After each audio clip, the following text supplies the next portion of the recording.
Okay, I can see why question 21 was requested, because it's quite unusual in terms of the way it's getting you to think about this geometric sequence. Now, the key thing here is you are given three terms which don't necessarily bear any link to each other on the face of it, but because you are told they form a geometric sequence, you know that in a geometric sequence you take a first term and you multiply it by a common ratio to get the second, and then you multiply that by the same common ratio to get the third, and so on. So the point is, this times r is this, which means if you do second divided by first, you would get r. If you did third divided by second, you would get r. If you did fourth divided by third, you would get r. In fact, any term divided by its previous term will always give you r, because r is the multiplier between them. So let's apply that to this. 5k minus 7 divided by the previous one is equal to r, and 2k plus 10 divided by the previous one is also equal to r. Now, because these are both equal to r, they're both equal to each other. So I can write this down.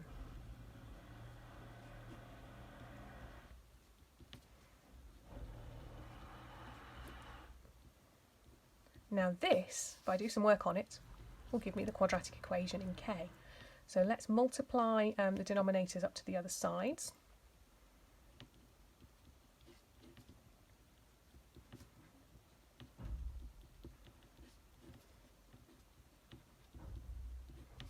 I'm going to come over here now, just so I don't run out of space. Let's multiply everything out and tidy it up. So we've got 25k squared. 7 5 is 35, so that's minus 70k plus 49 equals, and then here we've got 14k squared. We've got 70k minus 10k, so that's 60k, and then take 50.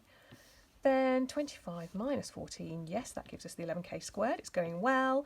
Minus 70, take 60 is minus 130k. And then 49 plus 50 gives us the plus 99. Hurrah! Right. Sorry, I always feel good when I get these right. I hate it when I make silly mistakes. There we go. So we've shown that.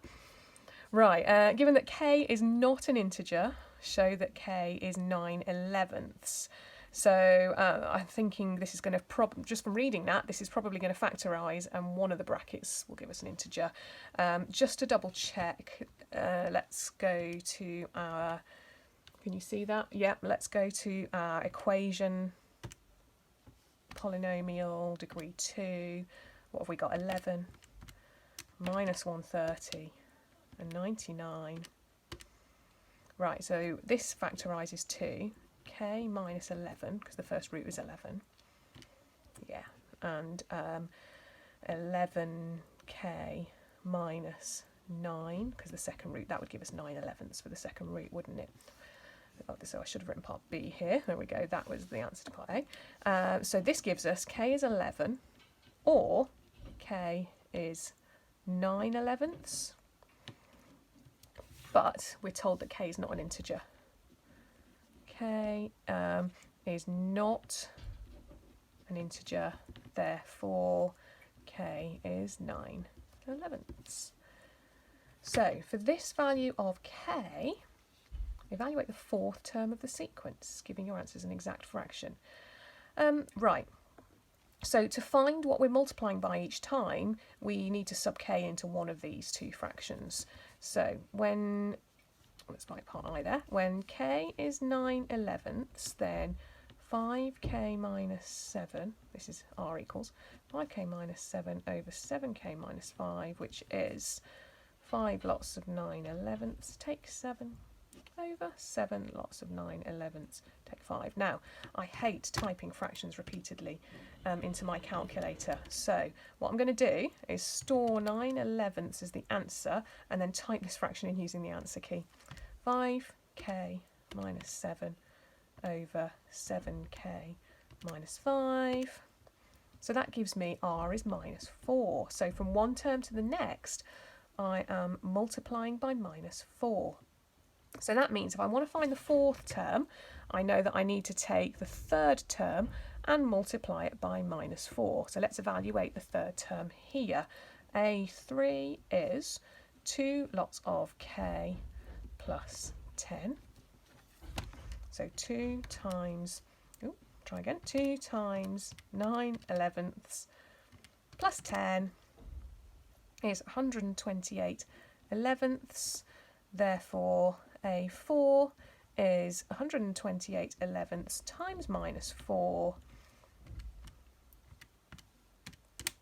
Oh man, times -4 is 500 minus 512/11.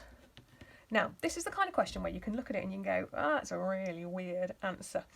So I'm just going to check this another way, just to make sure I haven't done anything stupid. So to check it, I'm going to find the first term, which is 7k minus 5. So that's 7 times 9/11 take 5, 8/11. Now I think, from what I did before, that r was -4. I could also check that here, but I'm going to assume it's okay for now. So if r is -4, then to get to the fourth term, I'm going to take my 8/11 and I'm going to times it by -4 to get the second term, do it again to get the third term, do it again to get the fourth term. Yes, that comes out as the same answer. So I'm just double checking there basically to make sure I haven't done a calculator error or anything silly like that. And because I've got the same answer in 2 different ways, I'm happy that that's okay, and I'm going to leave it like that, even though it's not a particularly nice number. Finally, we're going to evaluate the sum of the first 10 terms of the sequence. So to find the sum of a geometric sequence, we use the formula Sn equals, there's 2 versions of it. There's a lots of r to the n minus 1 over r minus 1, or switch both of these around, but multiplying top of 1 by -1 essentially. Like that. You use this one for values of r that are, in fact I don't even need to write that, values of r that are greater than 1. And we use this one for values of r that are less than 1. So I'm going to use the second one here because our r is -4. So our first term was, I worked that out here when I was doing my check, didn't I? If I hadn't done this check, I would have had to work that out now. 8/11. And r is -4. Then the sum, and n is the number of terms we're dealing with, n is 10. The sum of the first 10 terms is a, doing this formula here, 1 minus -4 to the power of 10. Don't make that a plus, because you've got to evaluate the -4 to the power of 10 before you subtract it, over 1 minus -4. Now there's no power applied to this -4, so we could make that a plus and make that 5. Excuse me. So I'm not even going to bother though. I'm going to type it straight into my calculator so I avoid any ridiculous mistakes like that. And we have got 1 minus, can you still see that? Yeah, 1 minus, and then bracket my -4 to the power of 10, close bracket. Make sure this looks identical to what we've written here. 1 minus -4 there. And we get minus 152,520. And that's the sum of the first 10 terms of the sequence.